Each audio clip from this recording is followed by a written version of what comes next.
Warm regards to everyone. So, today the topic we have in front of us to discuss through this medium is about Anthropocene or Anthropogenic climate change, which is a very important topic and is a huge issue that we have been dealing with and which we have to deal with in the future.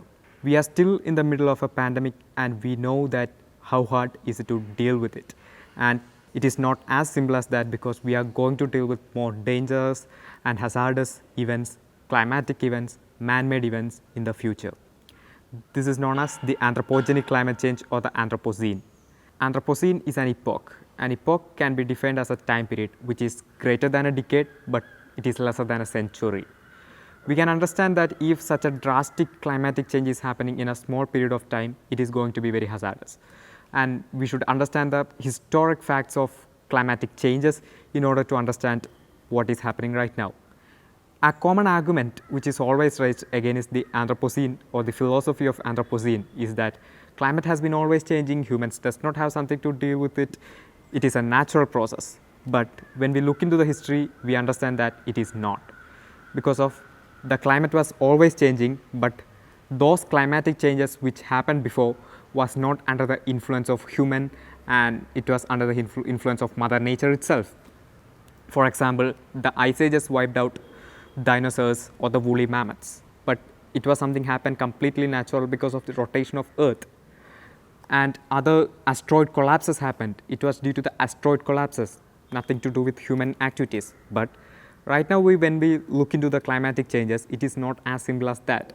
We know the climate is changing in a microscopic level, but which is likely to hit more than 5 degrees Celsius in temperature scale. Why is this happening? We have two reasons in front of us. Number one, the baby boom. Number two, the industrial revolution. The baby boom, which happened during 1950s, is an event which increased the population of the Mother Earth drastically. And the industrial revolution, we know much about it, but after the industrial revolution, the technological advancements led to the huge increase in carbon emission and other greenhouse gas emissions because of these technological advancements, starting from a spinning jenny. And both of this combined, there have been a huge change in the proportion of gases in the atmosphere. The amount of carbon-based gases like carbon dioxide, methane went up in a heavy scale. Electricity was invented, many factories started, the demand for goods increased due to the baby boom, and the carbon drastically increased in the Earth's atmosphere. Right now, we come to the concept called greenhouse gas effect. That is, the greenhouse gases like carbon dioxide or methane have a greater capability to absorb the heat or the rays coming from sun. So, obviously, when the proportion of these greenhouse gases increase in the atmosphere, the amount of heat which is captured in the atmosphere will also obviously increase. This is leading to the climatic changes. So, now we clearly know that it is the human activities which is causing this anthropogenic climate change. And anthropogenic or Anthropocene, which means human influenced in Greek, as well as it combined known as a particular period of time in which climate, environment or the nature itself is being undergone a drastic amount of change due to human activities.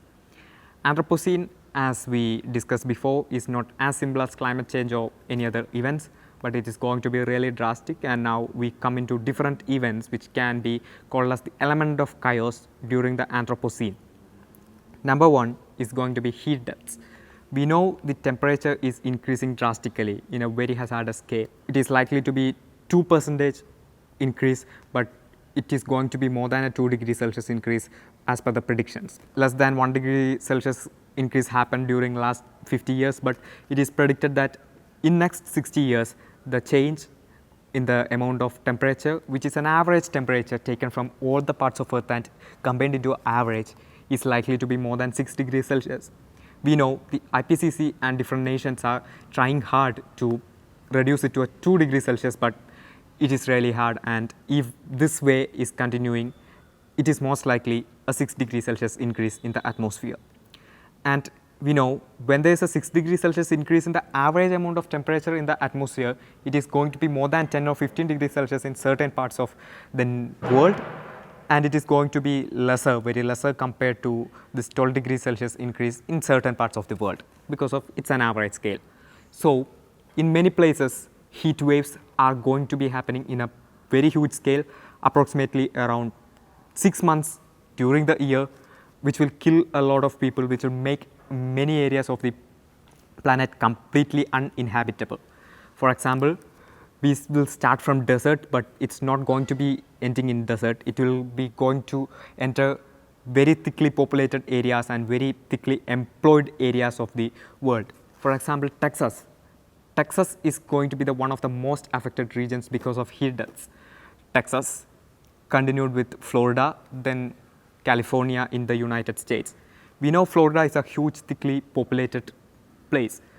It also holds many highly employed areas, and Texas, Florida, and certain parts of California is going to be completely inhabitable for more than 6 months, which is quite unimaginable in a current scenario. Many people are going to lose their lives, many people are going to lose their jobs, and it is going to be a complete chaos. Point number 2, hunger, starvation, or famine.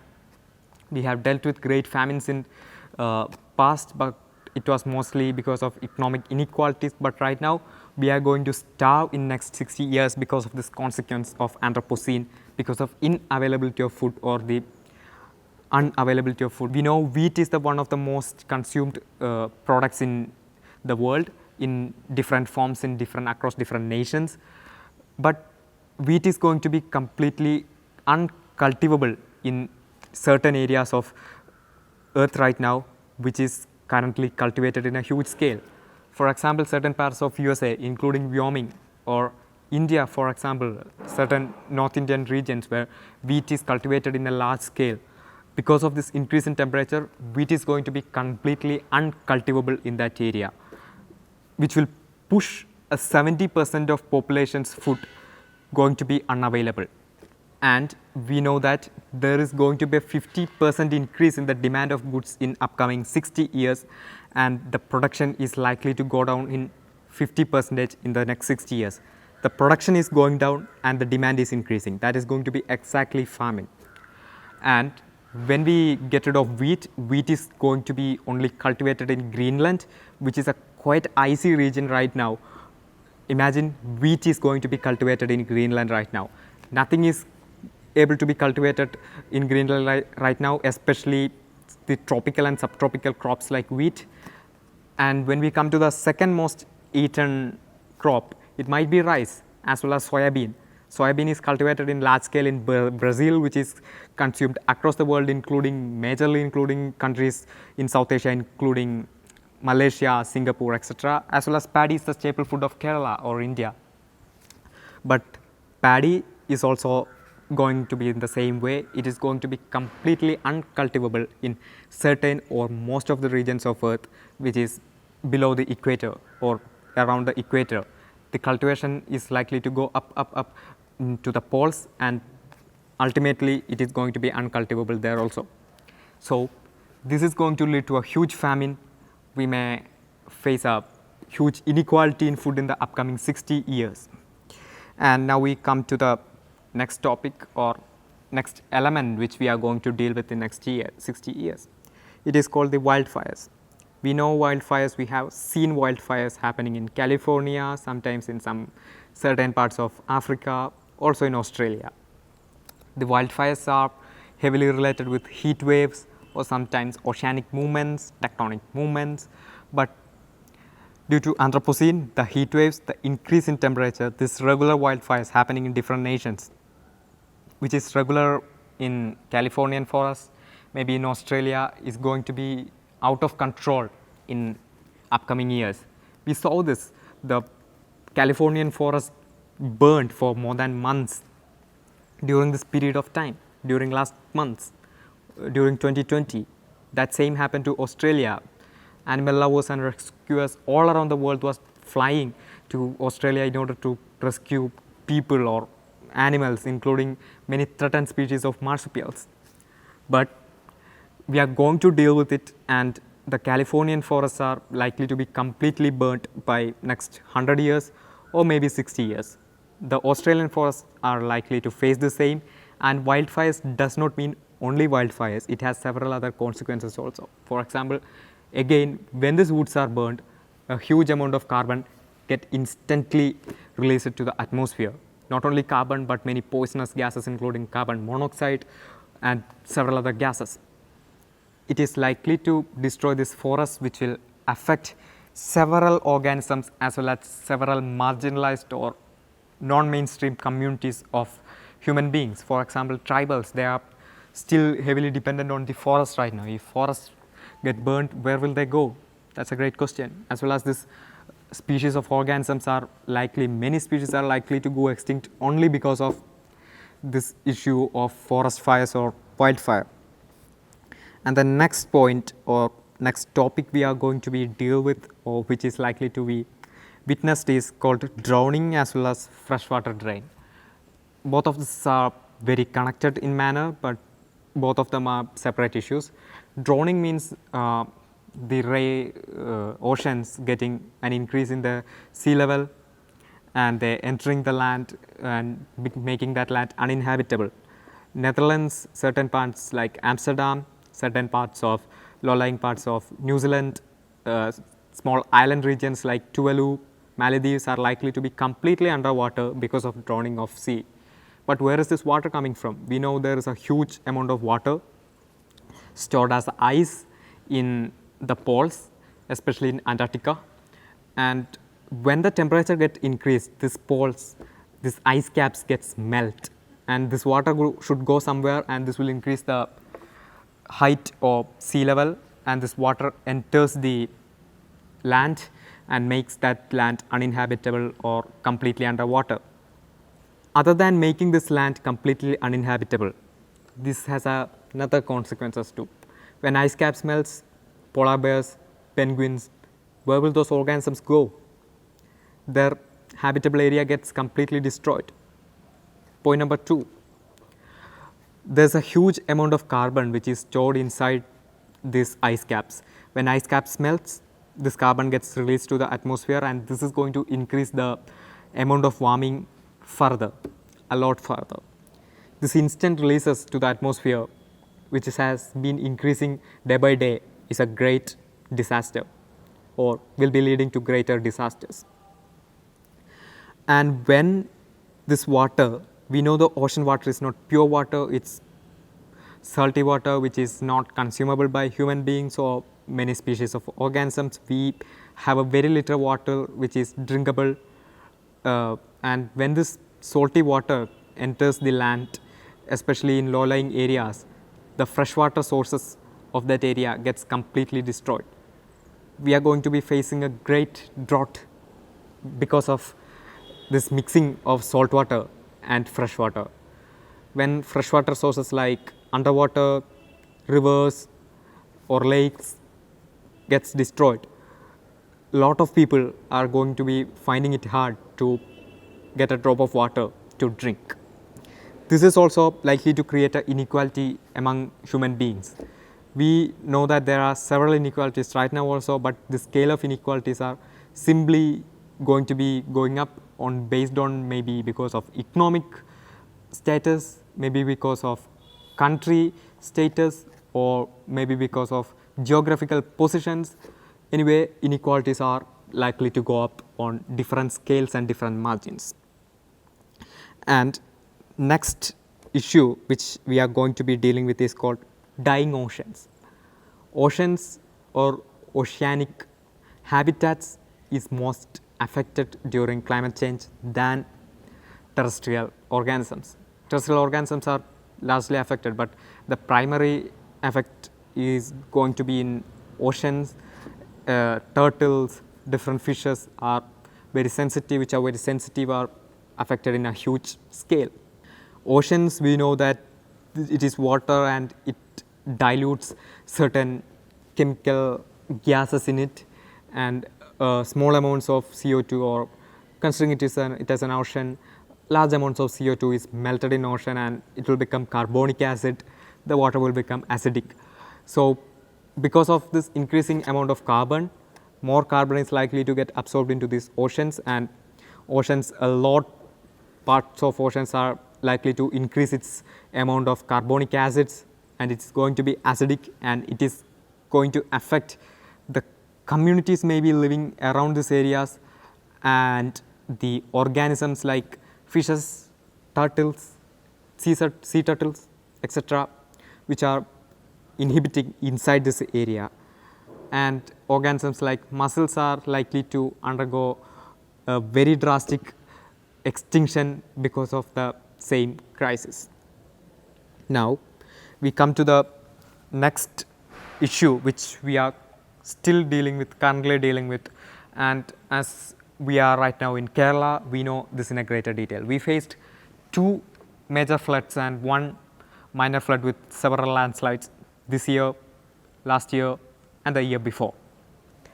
So, we think that these disasters, including floods, tsunamis, etc., are completely natural, or humans have nothing more to do with it, or something like that. But when we look with greater detail into these issues, we understand that disasters including this huge tsunamis or something, is not completely man-made or completely natural, but it is a combination right now, and which is likely to be completely man-made in coming years. That is, this human activities, huge constructions, destruction of forests, which has not directly deal with carbon emissions, is creating these disasters. The water had a way to flow, we constructed many obstacles in that way, or we maybe destroyed those streams, rivers itself, and water did not have a way to flow and it just flooded. And where did this water came from? We know we are destroying forests, so in certain parts, when the water is warm and water vapor enters the atmosphere, it is finding a hard way to concentrate in some forests and just give it as rain. But when we consider the geographical position of certain places like Kerala, where there is Western Ghats, the whole warming water, the water vapors from oceans, find it very easy to concentrate in near this Western Ghats and flow as rain. So, the increased amounts of rains suddenly, the rain which we received throughout the year just raining in 1 or 2 months is likely to happen in Kerala, even in upcoming years. Not only Kerala, maybe in Eastern Ghats, maybe in Amazon rainforest, maybe in several other rainforest regions, including Indonesia. Many places where there is a sensitive temperature, where there is a sensitive climate, where there is a sensitive seasons, and we know the human lives as well as the organisms, which is equally important, are highly dependent on these seasons. And when some disruptions like this are happening, these organisms are likely to be finding it very hard to cope up with these changes and just get extinct. Most of them getting extinct. And another phenomenon which we are likely to be dealing with in a greater extent, but still dealing in a great manner right now, unbreathable air, or we call it air pollution. Air pollution means not only carbon dioxide, maybe ozone, nitrogen oxides, nitrous oxides. This unbreathable poisonous gases are emitted into atmosphere by the increased use of industries, factories, vehicles, etc. So, this amount of poisonous gases which is being emitted into the atmosphere is going to be staying in the atmosphere for more than a period which is expected, and humans who breathe this air is likely to be affected both in a health way as well as in an economic way. That is, the smoke, which is smoke plus fog, which we are witnessing in the national capital of Delhi as well as many other regions right now, is likely to increase. Delhi is going to be under smoke for an increased period of time because of these activities. So, because of smoke, the human beings inhabiting in certain areas like Delhi are likely to get more and more lung issues, as well as breathing these poisonous gases can lead to cancer, including brain cancer. So, people in Delhi or places facing huge scales of air pollution are likely to be affected in a huge manner in a healthy or a health way. That is, increased amounts of lung problems, like 50% increase in lung problems is predicted in areas like Delhi, especially in Delhi or those metropolitan cities. And increase in this drastic increase in this diseases like cancer, another problem we have to deal with. And as well as we know that if Delhi or a national capital, any national capital becomes uninhabitable, how is it going to affect the economy? A huge amount of people live there, a huge amount of people find shelters or jobs over there. It's certainly going to destroy our economy. And the next topic is very interesting, and we are dealing with it right now as we are still dealing with the pandemic. Plagues of warming, climatic scientists tend to call it that way. That is, we faced many discussions like, is this pandemic man-made or is it a natural phenomenon? There have been political issues surrounding that, but rather than the pandemic, the increased amount of viral infections or bacterial infections of other increased scale of certain diseases, if we look into that, humans certainly have something to deal with it. Because of when we consider Nipah virus, which happened in Kerala a certain period ago, in 2 years before. If we look into the viral outbreak in Malaysia, it happened due to the habitat destructions of certain bats. We are still destroying their habits. So, this bats or several organisms is a huge source of viral infections, maybe bacterial infections, bats or several other organisms inhibiting in undiscovered parts of forests. We are reaching there and we are destroying their habitats. They are forced to interact with human beings, and those interactions will expose human beings to new diseases. Nipah is just an example. We can also consider Ebola. Ebola, we know right now, we know the first case that happened in Central Africa was because of hunting of these wild organisms, including bats.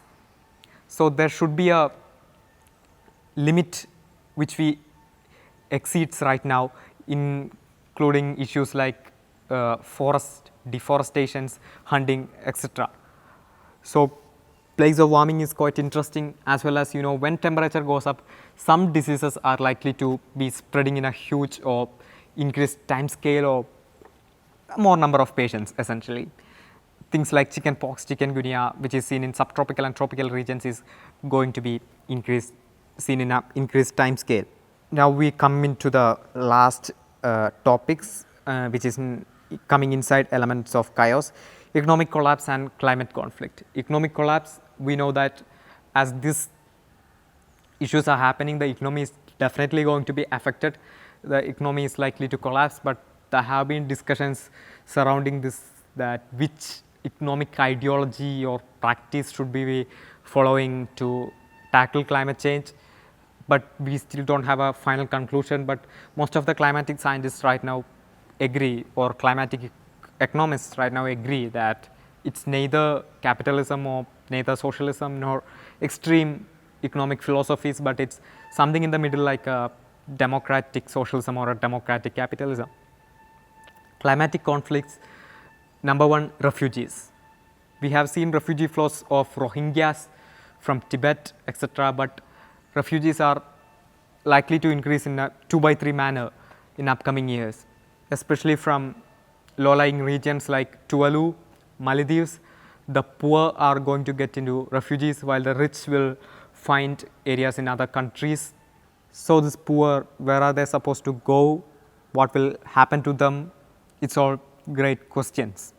Who will take them? Still unaddressed questions. Still we are trying to address with these questions. But refugees, if you look into this, who are responsible for the blood of our brothers and sisters who was wiped out in the Mediterranean? When there is no one to blame, everyone is to blame, because of each and every person in this planet is responsible for this climatic crisis. As we stand in India, we are likely to be the nation which is likely to be most affected, one of the most affected nations, because of this climatic consequences. Until now, we largely spoke about human problems or problems centered around human daily lives, but the organisms are also likely to be affected. That is 2/3%, 1 2 by 3rd percentage of the whole species diversity of this planet is likely to be wiped out in a next mass extinction, which is happening, which has started, and which is likely to happen in a drastic scale right now. Several marsupial species are primarily affected. Some marsupial rats have already been gone extinct because of this crisis. Several Australian and Oceanian islands, a great habitation of this marsupial species, are completely drowned under water. Some certain species of organisms which are very sensitive to temperature find it very hard to deal when temperature of that area goes up. Those organisms are likely to go extinct. Many of them are facing huge crisis. Many of them are marked as threatened by the IUCN Red List right now, and several other organisms which are confined to a certain area because of other geographical factors. If that area gets an increase in temperature, or human beings just destroy it for some resources or for their own sake, these organisms are likely to be going to be extinct. But we know that all of this is because of human centered activities. Ultimately, human beings are also going to be affected. There is going to be a conflict. So, as we come to the end of this discussion, I would like to remind all of you to be part of this movement to reduce the consequences which are happening due to this anthropogenic climate change. As an individual, we might not be able to do as much as a nation do, but we can contribute to this huge movement by reducing our consumption, or maybe planting some trees, or just taking part in awareness. Whatever is possible from our side, do its maximum. That is what I have right now as a request.